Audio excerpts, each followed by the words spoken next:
Coach, you've been in this league for 20 years. Have you ever experienced a season where there were two teams competing on the national stage in the national spotlight like you and Harvard are doing this year? Well, I think we both did it by what we accomplished in the preseason. The thing I would caution everyone to realize that has nothing to do with the regular season. Two teams in our league have only played 2 games. Everybody else, I think, has played 4. So we have 10 and 12 games left. There's so much more that can happen. That even though both of us have played very good non-conference schedules, we all know each other. The games are going to be much harder, much more difficult, and different. And that's a big thing that I think we understand. The games are different. The competition plays you differently. So I would expect that you're going to see a lot more surprises than most people think. And I want to talk a little bit about the evolution of the Ivy League. I've heard you say earlier in this year that any time a team in your league can pick up a quality win, like you guys beating St. John's, Harvard beating Boston College, just elevates the entire league. What do you think eventually the Ivy League conference as a basketball conference can aspire to? Well, I would hope that we would be a team that could go and get additional bids to the NCAA tournament. I think a lot of things that are going on with the financial aid has made it a more attractive pick for kids to decide to go to school in the Ivies. That's just going to bring the quality of the opponent up. I also think now that there's other teams besides Penn or Princeton competing for championships means the quality of the league is going up as well. And I think the day that we get 2 bids, that could happen. Yeah, you mentioned the potential of a 2-big lead, and historically it is a 1-big lead, the Ivy League. And while that may or may not be the case this year, and putting aside what happened on Saturday, because I think Harvard's a better team than that, there really are more than one team with the body of work of an NCAA tournament team. Well, I think it's hard for me to judge what they look at by the committee, but I think we've done as much as we can. I think in the preseason, both of us, Harvard included, what people don't understand is there's not a lot of teams that want to play teams that are good in the Ivy League. It's not something that they feel benefits them, especially trying to get home games. But I think Harvard's done a great job. Princeton's done a terrific job in the preseason as well.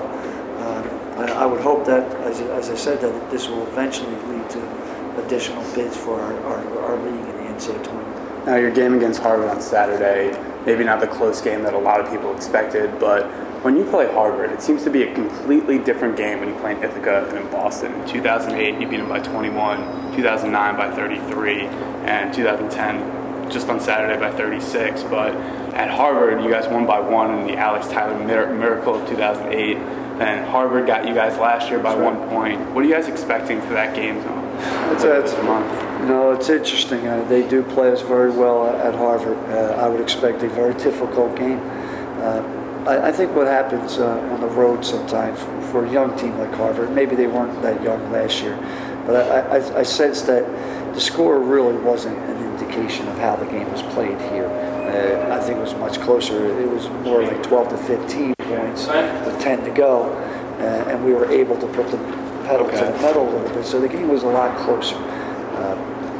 What I'll say to you is that obviously we're aware that we got to play better on the road to beat someone like Harvard, all the teams. They're a very good basketball team. I took away from that game that we had to play very well to win the game. I also took away that they're very talented. And if you allow them to do the things that they do well, then you can be in trouble.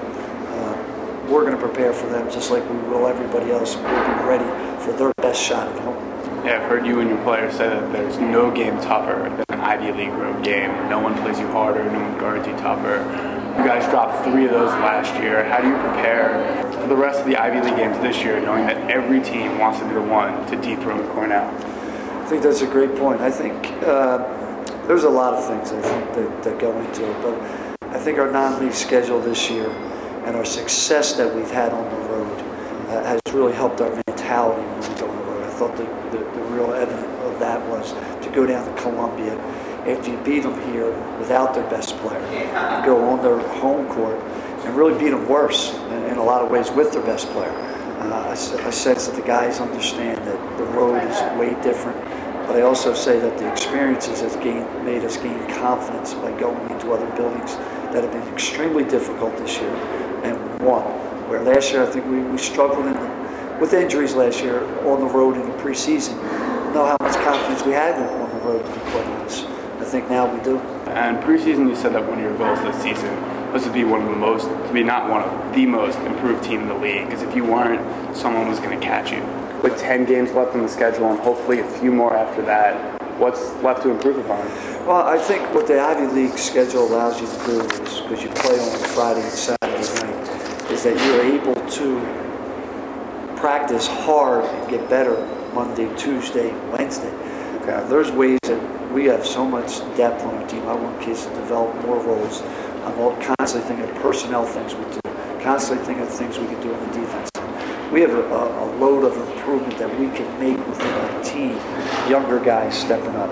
There's a lot of different things that I believe that can help us get better. And as I said, we're fortunate enough in this league that you can take advantage of the time between games and do that.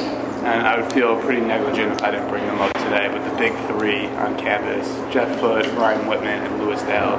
You talk about what they mean to this team, this type of seasons they're having.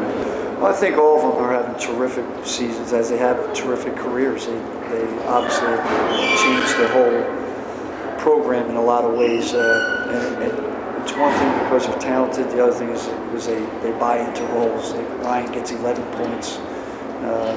The other night against Harvard, we won by 36. 3 guys score more, but it doesn't bother him. Lewis at times has been fighting injuries throughout his career. It doesn't bother him. And there's times that we don't give Jeff Foote a lot of touches, and that if we win, it doesn't matter. That's what I remember about these guys, that they're our best players, that they're our hardest workers, or they're our most unselfish guys. So I think it permeates through the team that other guys are willing to accept roles because they see what these guys do as well. And you've had the privilege of coaching the same core group of guys for almost 4 years now. But regardless of the roster, every season's different. How does this season differ from the 2 other championship years? How has your coaching style changed or evolved to fit this veteran team? Well, I think every season is extremely different. I try to be, as I said to you, with the John Jake situation, be open-minded about how I approach everything. So we've changed dramatically over 2 years, and you have to. We have to get better. We have different guys are different. A guy like Jeff Foote is now a guy that we can utilize way different than we did 2 years ago. Now we have another player like John Jakes. We have younger kids like Eric Peck that I think can make us better. We changed our defense. We're much more pressure-oriented now that the guys are older, physical, we can extend full court. There's so many different ways that we try to look at each team differently. And I think this is our best team by far for all those reasons. And hopefully we can continue to make those improvements as we go along here in the next 10 years. Yeah, Coach, there's a real excitement, buzz around Ithaca, around this Cornell campus. People nationally are starting to recognize what you had this season as something really special.